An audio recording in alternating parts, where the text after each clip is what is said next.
दोस्तों सबसे पहले टीएमसी लीडर मनोरंजन व्यापारी का ये स्टेटमेंट सुनिए। एक बिहारी 100 बीमारी। ये पहली बार नहीं है जब बिहारियों को बीमारी से जोड़कर संबोधित किया जा रहा है। देश के हर कोने में बिहार के लोगों के लिए ऐसे अपशब्दों का इस्तेमाल करना बहुत आम सी बात है। बिहारी ये वर्ड सुनते ही लोगों के मन में एक गुटखा चबाता लुंगी पहने एग्रेसिव पर्सन की इमेज दिमाग में बनने लगती है, जो या तो क्रिमिनल होगा या फिर मिट्टी में सने कपड़े पहने हुए मजदूरी का काम करता होगा। अगर हम स्पेशली दिल्ली या मुंबई जैसे बड़े शहरों की बात करें तो वहाँ पर बिहारी शब्द का यूज ही गाली के तौर पर किया जाता है। अगर आपको इन शहरों में रिक्शा चलाते या फिर मजदूरी व साफ सफाई का काम करते कुछ वर्कर्स नजर आ गए तो भले ही वो राजस्थान, हरियाणा या फिर गुजरात के रहने वाले हों, लेकिन उनकी वेशभूषा और काम की वजह से उन्हें बिहारी ही समझा जाता है। पर मेन सवाल तो यही है ना कि बिहारियों से इतनी नफरत क्यों, वो भी अपने ही देश में। सो दोस्तों इसके पीछे जो मेजर रीजंस है ना, उनको हमने कई अलग अलग पॉइंट्स में बांट दिया है, जिसमें पहला है पॉलिटिकल इन्फ्लुएंस। अब दोस्तों इस पॉइंट को समझने के लिए हमें 1980s की अर्ली हिस्ट्री को देखना होगा। उस टाइम मुंबई में उनके लोकल वर्कर्स के बाद सेकंड लार्जेस्ट लेबर बिहार से ही आते थे और ये लोग बहुत मेहनती थे, इसीलिए इन्हें काम भी आसानी से मिल जाया करता था। ऐसे में जाहिर सी बात है कि वहाँ के लोकल्स के लिए कंपटीशन काफी ज्यादा बढ़ गया और उन्हें अपने खुद के स्टेट के अंदर काम मिलने में प्रॉब्लम होने लगी। उस टाइम महाराष्ट्रियन गवर्नमेंट भी स्टेट के डेवलपमेंट और उससे जुड़े प्रोजेक्ट को बहुत सीरियसली ले रही थी और इसी वजह से गवर्नमेंट अपने लोकल्स को ज्यादा प्रेफरेंस देने लगी। एक समय तो इस प्रेफरेंस ने इतना भयानक रूप ले लिया था कि न सिर्फ बिहारी बल्कि किसी भी दूसरे स्टेट के लोगों के दुकानों को जबरदस्ती बंद करा दिया जाता था। 1950 में तो साउथ इंडियंस के खिलाफ एक बहुत बड़ा मोर्चा शुरू हो गया था और लोग नारा देने लगे थे कि लुंगी उठाओ पुंगी बजाओ, क्योंकि उस टाइम महाराष्ट्र में साउथ इंडियंस बड़ी संख्या में माइग्रेट करने लगे थे। हालांकि बिहारियों के मुकाबले साउथ इंडियंस या फिर गुजरातियों को हेट सेंटिमेंट्स का थोड़ा कम सामना करना पड़ा और ऑब्वियसली रीजन था पैसा और इनका व्यापार, जो कि उस टाइम पर काफी तेजी से आगे बढ़ रहा था। लेकिन सैडली ये सारी चीजें बिहारियों के पास नहीं थी। Literacy rate. अब दोस्तों भले ही बिहार का इतिहास खूब स्ट्रॉन्ग रहा हो, महान मैथमेटिशियन आर्यभट्ट बिहार से हो, दुनिया की सबसे पुरानी यूनिवर्सिटी यहीं से हो या फिर गौतम बुद्ध को ज्ञान क्यों न यहीं से प्राप्त हुआ हो, लेकिन आज के टाइम पर ये इग्नोर नहीं किया जा सकता कि आज का बिहार इतिहास से बिल्कुल उल्टी दिशा में बह रहा है। आज बिहार लिटरेसी रेट में 61.8% के साथ सारे स्टेट से पीछे है। लेकिन लिटरेसी रेट इतना कम क्यों? तो दोस्तों इसका मेन रीजन स्कूल में बुनियादी जरूरतों की कमी, बच्चों का बीच में स्कूल छोड़ देना, इकोनॉमिक इनइक्वालिटी, जेंडर डिस्क्रिमिनेशन और एजुकेशन को लेकर लोगों में जागरूकता की कमी है। मैं बहुत जल्दी में इन पॉइंट्स को बोल के निकल गया ना, रुकिए इन्हें थोड़ी डिटेल में आपको बताता हूँ। अब दोस्तों देखिए, बिहार के लगभग हर गांव में ही गुलाबी रंग की स्कूल बिल्डिंग दिख जाती है। अब बिल्डिंग तो बन गई, लेकिन स्कूलों की हालत देखकर ऐसा लगता है कि सरकार की दिलचस्पी सिर्फ इंफ्रास्ट्रक्चर बनाने में है, न कि एजुकेशन का लेवल सुधारने में। बिहार के प्राइमरी स्कूल्स में तो कई बच्चों को कोर्सेज की बुक्स तक नहीं मिलती। क्लास 4th के बच्चों से 2nd क्लास का सवाल पूछा जाए तो ज्यादातर के पास जवाब ही नहीं होता। लंच टाइम के बाद स्कूल बंक करना तो आम सी बात है। लेकिन इसके पीछे हम सिर्फ गवर्नमेंट को ही दोषी नहीं मान सकते, बल्कि कई बार तो पेरेंट्स भी एजुकेशन को इम्पोर्टेंस ही नहीं देते, क्योंकि जब पढ़ने लिखने के बाद भी गांव के बच्चों को नौकरियां नहीं मिलती तो फिर इसका गलत मैसेज लोगों तक जाता है। पेरेंट्स को लगता है कि ऐसे में उनका बच्चा कहीं का नहीं रह जाएगा, पढ़ लिख कर नौकरी तो उसे मिलेगी नहीं और लास्ट में वो खेती मजदूरी करने के लायक भी नहीं बचेगा। ऐसे में उनका फोकस पढ़ाई लिखाई से हटकर रोजगार के समाधान पर ज्यादा रहता है। कई बार तो पेरेंट्स खुद ही अपने बच्चों की पढ़ाई छुड़ाकर उन्हें अपने साथ काम पर ले जाने लगते हैं। ऐसे में बिहार के बच्चे पढ़ाई लिखाई नहीं कर पाते हैं और न ही उनके अंदर कोई ऐसी स्किल डेवलप हो पाती है जिससे कि वो बेहतर कमाई कर पाएं। एंड में उनके पास मजदूरी करके अपना और परिवार का पेट भरने के अलावा कोई रास्ता नहीं बचता। काम की तलाश में उन्हें दूसरे स्टेट में जाना पड़ जाता है, जहां उनकी बोलचाल, काम और वेशभूषा की वजह से उनके साथ डिस्क्रिमिनेशन होता है। लो इन एवरी पैरामीटर्स। अब दोस्तों बात सिर्फ लिटरेसी रेट की नहीं है, बल्कि और भी कई सारे ऐसे पैरामीटर्स हैं जिनमें बिहार लोवेस्ट रैंक कर रहा है। 15 से 49 साल की महिलाओं में से 60.3% एनीमिया की शिकार होती हैं। हालांकि ये डेटा पहले 67.4% था, जिसमें बिहार ने थोड़ा सा प्रोग्रेस किया है, लेकिन ये काफी नहीं है, क्योंकि प्रेगनेंसी के दौरान एनीमिया होने से न सिर्फ माँ पर इसका बुरा असर पड़ता है, बल्कि बच्चे की हेल्थ पर भी इसका इम्पैक्ट देखने को मिलता है। समय से पहले बच्चे का पैदा होना, कम वेट और बाद में बच्चे को भी एनीमिया होने के चांसेस काफी ज्यादा बढ़ जाते हैं। और जब ऐसा बड़ी संख्या में होने लगे तो ये किसी भी स्टेट के लिए एक बहुत बड़ी चिंता का विषय बन जाता है। इसके अलावा गरीबी में भी बिहार बाकी स्टेट्स के मुकाबले टॉप पर आता है। वहीं अनएम्प्लॉयमेंट के मामले में ये हरियाणा और राजस्थान के बाद से तीसरे नंबर पर है। लेकिन दोस्तों, जब भी हम अनएम्प्लॉयमेंट जैसे मुद्दों की बात करते हैं ना, तो कहीं ना कहीं बिहार के लोग यह कहने लगते हैं कि देश में सबसे ज्यादा आईएएस और आईपीएस ऑफिसर्स भी तो बिहार से ही आते हैं। अब सच में ये एक अच्छी बात है, लेकिन इसकी एक डार्क साइड अभी भी हमारी नजरों से दूर है। इतनी बड़ी संख्या में आईएएस और आईपीएस ऑफिसर्स बनने के पीछे का रीजन भी यही है कि गवर्नमेंट ने स्टेट इंडस्ट्रियलाइजेशन को बढ़ाने के लिए मेजर स्टेप्स लिए ही नहीं। लोगों को अच्छी प्राइवेट जॉब्स नहीं मिल रही है और थक हार कर उनका गोल सरकारी नौकरी ही बन रहा है। Inequality for women.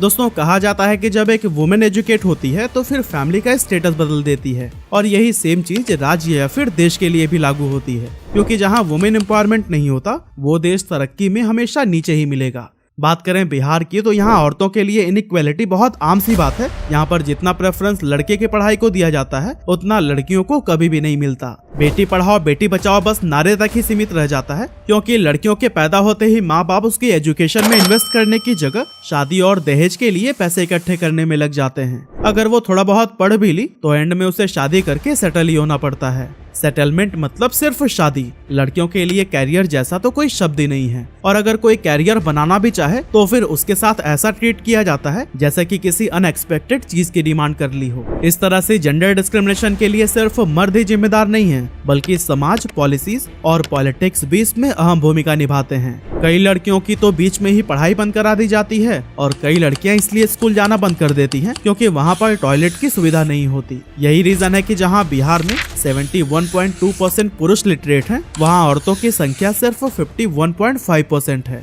इन्हीं सभी रीजंस की वजह से बिहार पीछे होता जा रहा है और यहाँ के लोगों को दूसरे स्टेट के लोगों से हेट का सामना करना पड़ता है। Caste politics. दोस्तों, कास्ट इंडिया में आजादी से पहले ही एक बहुत बड़ा सेंसिटिव मुद्दा रहा है, और इसे लेकर कई तरह के झड़प और दंगे इतिहास में आपको देखने को मिल जाएंगे। देश को कास्टिज्म से छुटकारा दिलाने के लिए कई एक्टिविस्ट ने भी अपना कंट्रीब्यूशन दिया, जैसे कि साउथ इंडिया में पेरियार और महाराष्ट्र में डॉक्टर BR अम्बेडकर। लेकिन लेट 80s के दौरान बिहार में ऐसा कोई भी नहीं था जो कि लोअर कास्ट के लिए फाइट कर सके। हालांकि कास्टिज्म वाली बीमारी यहाँ भी किसी महामारी की तरह ही फैली हुई थी और लोअर कास्ट वालों के लिए सरवाइव करना मुश्किल होने लगा था। उसी दौरान लालू प्रसाद एक पॉपुलर लीडर के रूप में उभर कर सामने आने लगे, क्योंकि उनका नारा था विकास नहीं सम्मान चाहिए।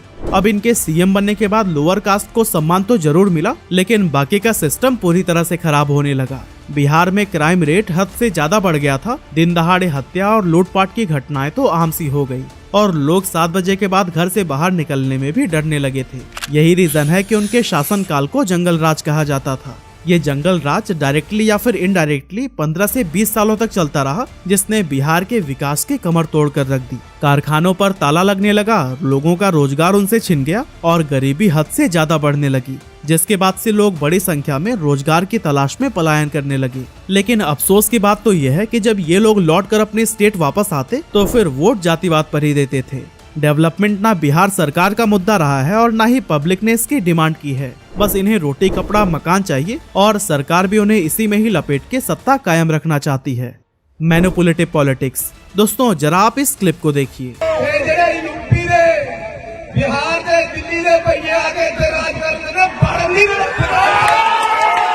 यह स्टेटमेंट पंजाब के फॉर्मर सीएम चरणजीत सिंह चन्नी ने पिछले साल फरवरी में दिया था। सुना आपने ना, ये कितनी बेबाकी से कर रहे हैं कि हम यूपी, बिहार और दिल्ली के लोगों को पंजाब में घुसने तक नहीं देंगे। कुछ साल पहले शिवसेना के चीफ उद्धव ठाकरे ने भी बिहारियों के लिए कुछ इसी तरह का जहर उगला था और कहा था कि मुंबई में बिहार के लोगों के लिए परमिट सिस्टम लागू होना चाहिए।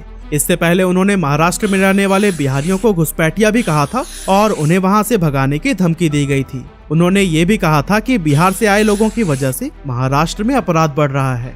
इसके बाद बात करते हैं गोवा के सीएम प्रमोद सावंत की, जिन्होंने इसी साल लेबर डे के मौके पर कहा है कि राज्य में 90% क्राइम का जिम्मेदार यूपी और बिहार के माइग्रेंट वर्कर्स हैं। अब जब इस तरह के स्टेटमेंट सीएम या फिर बड़े पद पर बैठे लोगों की तरफ से आने लगते हैं तो फिर कहीं ना कहीं आम नागरिकों को भी लगने लगता है कि क्राइम फैलाने में बिहारी जिम्मेदार हैं या फिर उनके ही स्टेट में आकर उनके हिस्से का रोजगार छीन रहे हैं। अब नेता लोग तो हेट स्पीच देकर वोट बैंक भर के अपने अपने घरों में लौट जाते हैं, लेकिन वहाँ रहने वाले बिहारियों का जीवन उस स्टेट के लोग तबाह कर देते हैं। अपने साथ होने वाले हर अपराध या फिर अन्याय का दोषी वो बिहार के लोगों को ही मानने लगते हैं। कुछ समय पहले आपने तमिलनाडु के अंदर बिहारी माइग्रेंट्स पर अटैक की खबर तो जरूर सुनी होगी। इन सब का रीजन कहीं ना कहीं डर्टी पॉलिटिक्स ही रहा है। इसके अलावा इन हेट सेंटिमेंट्स के पीछे हमारी फिल्म इंडस्ट्री का भी बहुत बड़ा हाथ रहा है, जहां वो गैंग्स ऑफ वासेपुर, गंगा जल और शूल जैसी फिल्मों में बिहारियों को एग्रेसिव, ठरकी और वॉयलेंट दिखाने से परहेज नहीं करते। इससे देश के लोगों में बिहारियों के लिए एक अनमैनर्ड कम्युनिटी जैसी इमेज बनने लगती है।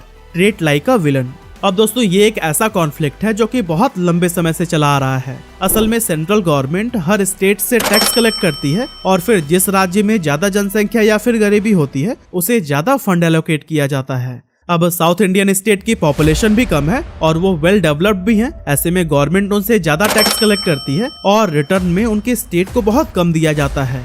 एग्जाम्पल के लिए हर 100 रुपए के टैक्स की वसूली पर तमिलनाडु को 29 रुपए दिए जाते हैं, कर्नाटक को 36, तो वहीं महाराष्ट्र को सिर्फ 13 रुपए। वहीं बिहार से हर 100 रुपए कलेक्ट करने पर 219 रुपए एलोकेट किए जाते हैं। ऐसे में साउथ इंडियन स्टेट्स या फिर महाराष्ट्र को दिक्कत होने लगती है कि मेहनत हम कर रहे हैं और हमसे टैक्स कलेक्ट करके बिहार को दिया जा रहा है। अब दोस्तों ये डेटा उस टाइम और भी ज्यादा काम आने लगता है जब इलेक्शन होने वाले होते हैं। यहाँ बिहारियों को विलन बना दिया जाता है और सेंट्रल गवर्नमेंट को भी ऐसा दिखाया जाता है कि वो यूपी और बिहार का ही फेवर ले रहे हैं, क्योंकि इन स्टेट्स में ज्यादा पॉपुलेशन है और उन्हें यहाँ से ज्यादा वोट्स मिल सकते हैं। इस तरह के स्टेटमेंट से साउथ इंडियन खुद को नॉर्थ और ईस्ट से अलग करने लगते हैं और ऐसा दिखाते हैं कि हमारा पैसा लेकर भी यूपी और बिहार वाले अपने स्टेट को डेवलप नहीं कर पा रहे हैं। अब दोस्तों आज के दौर की अगर बात करें तो हर एक चीज को ही पैसे से तौला जाता है। जिसके पास ज्यादा पैसा होता है लोग उसका ही सम्मान करते हैं। लेकिन बिहार में रहने वाली 2.97 करोड़ फैमिलीज में से